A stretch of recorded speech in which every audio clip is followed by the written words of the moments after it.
தென்மேற்கு பருவமழை காரணமாக நெல்லை மாவட்டம் குற்றாலத்தில் சீசன் களை கட்ட தொடங்கியிருக்கிறது. இது பற்றி செய்தியாளர் சுந்தர மகேஷ் அளித்திருக்கும் கூடுதல் தகவல்களை பார்க்கலாம்.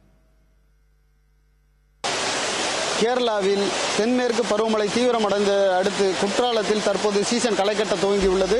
குற்றாலத்தில் ஜூன், ஜூலை, ஆகஸ்ட் ஆகிய 3 மாதங்கள் சீசன் காலமாக கருதப்படுகிறது.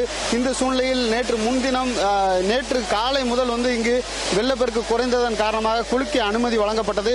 2வது நாளாக இன்று குளிக்க அனுமதி வழங்கப்பட்டதை தொடர்ந்து பல்வேறு பகுதிகளில் இருந்து சுற்றுலா பயணிகள் குவிய துவங்கியுள்ளனர். இந்த சுற்றுலா பயணிகளுக்கு தேவையான அடிப்படை வசதிகளை செய்வதற்கு மாவட்ட நிர்வாகம் தற்போது கவனம் எடுத்துக் கொண்டிருக்கிறது.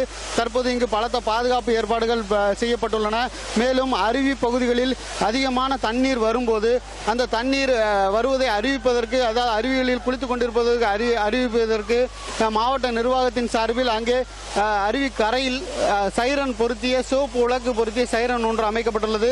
இந்த சைரன் சுழல் விளக்குகள் எரியப்படும் போது அருவியில் அதிகமான வெள்ளப்பெருக்கு வருகிறது, அருவியில் இருப்பவர்கள் வெளியேறலாம் என்ற ஒரு அறிவுறுத்தலுக்காக இந்த சைரன் இங்கு அமைக்கப்பட்டுள்ளது.